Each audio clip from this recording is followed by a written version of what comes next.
Have you ever engaged in self-destructive behavior? Or do you often feel unmotivated when you're about to do something important?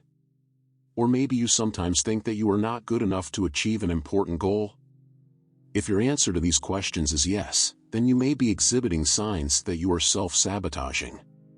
You're making it hard for yourself to achieve happiness. This is the act of your conscience getting in the way of your intent, disrupting you to defeat your purpose. The relationship that people develop with success and failure can be complicated. Self-sabotage happens when your subconscious mind interferes with your rational conscious mind. It is possible for you to have a conflict between intention and commitment, which can disrupt you and defeat your purpose. This subconscious behavior can hold you back in life, and even turn into a repetitive cycle that can cause you to feel ultimately discouraged. There are many ways we sabotage ourselves, through overreacting because of stress, procrastinating for a deadline, drinking alcohol to get away from our problems, and a lot more. I am going to share with you 10 warning signs that you might be engaging in self-sabotaging behavior. First, self-criticism. There is that voice in your head that fills you with self-doubt. It makes you think that you are not good enough, so you end up not believing in yourself and losing your self-worth. If you find yourself making excuses for why you can't be, do, or have the things that you want, it may mean that you are too critical of yourself. Self-criticism may also cause you to ignore your accomplishment and lack any sense of pride. If you obsess over the past or constantly tell yourself that you haven't achieved enough in life, or that your success is irrelevant compared to that of others, then you'll be stuck feeling like you lack as a person. If you can't accept compliments, it's a sure sign that you have fallen into the trap of giving yourself too much self-criticism. If you don't believe in yourself, you may self-sabotage in order to be able to put a concrete reason behind your potential failure. Second, negativity. You don't see the beauty in the world, and you always have a negative comment about everything.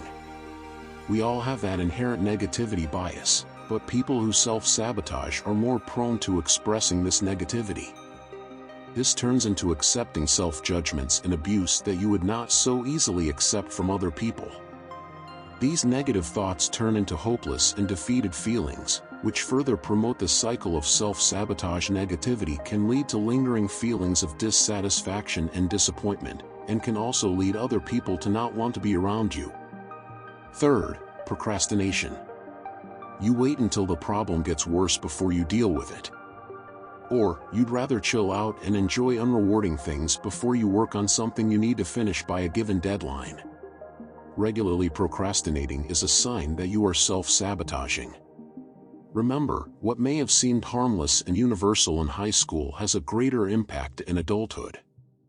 As an adult, procrastination is about more than just being lazy. Usually, it is a sign that you are avoiding something bigger, such as change or failure. Or, if you're a perfectionist, you may procrastinate to keep yourself from making mistakes. Fourth, disorganization. This is typically related to procrastination. When one aspect of your life is in chaos, everything follows. This affects your health, work, and relationships with other people. Planning and decision-making both require a conscious effort. If you are disorganized, you will find yourself wasting time and energy when trying to get your tasks completed. When your routine is disorganized, it is easy to tell yourself that you can put something off until later. This presents a problem when you never set aside to get your work done. Fifth, imposter syndrome. You think that you're a fraud, feeling like you are not good enough to deserve your success. Harvard Business Review defines imposter syndrome as a state of feeling inadequate despite evident, well-deserved success. You think everyone else deserves success, but for some reason, you don't. You may even be living in your job, secretly wondering how people trust you get it done right. This may prevent you from reaching out for help when you actually need it, because you may expose yourself to other people and reveal that you don't have the answer to everything.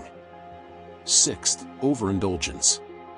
Overreacting, getting wasted, substance abuse, binge watching, etc. Anything you do in excess to avoid unpleasant feelings is a sign that you are self-sabotaging. These become your sweet escape from all the stress, anxiety, and other negative feelings. You may recognize that you tend to overindulge if you always turn to the same unhealthy stress reliever whenever you're going through a tough time, or if you crave things in an unhealthy way. Most of the time, these things set you back and prevent you from achieving success even more. 7th, initiating conflicts. This may link back to telling yourself that you're bored. In these circumstances, you either suddenly push people away or you start picking a fight with them. You either want to get back into that comfortable zone of chaos, or you are experiencing a fear of hurt or rejection. In this case, you feel like it would be better to cause the argument and initiate the conflict rather than wait for them to hurt your feelings. This helps you maintain control over the relationship.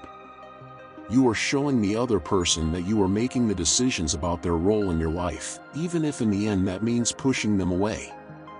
8th, out of focus. Instead of focusing on what you have and what you can do, you put attention on what is missing and what you're incapable of doing. This only makes you want things that you do not really need. Also, thinking excessively and talking only about what is going wrong can make you feel a sense of purpose and ambition in life. Take note of how often you focus on things that aren't working. 9th, comparisons. Do you find yourself comparing yourself to other people and then noticing the things that they have that you don't? Comparison won't motivate you to do more or be better. It will only make you feel like you will never be good enough. As a result, you feel bad and stop believing in yourself. 10th, questioning your purpose. People who self-sabotage always ask themselves their purpose in life. They feel worthless and inadequate, so their self-esteem suffers. Everyone has some purpose in life, and now is the time to notice yours. Today, I shared with you the reason and signs of self-sabotaging behavior. We've also learned that it can affect you in many ways that can make your life unhappy. Here's to you celebrating life at its finest. Stop sabotaging yourself, and be the happy person you deserve to be.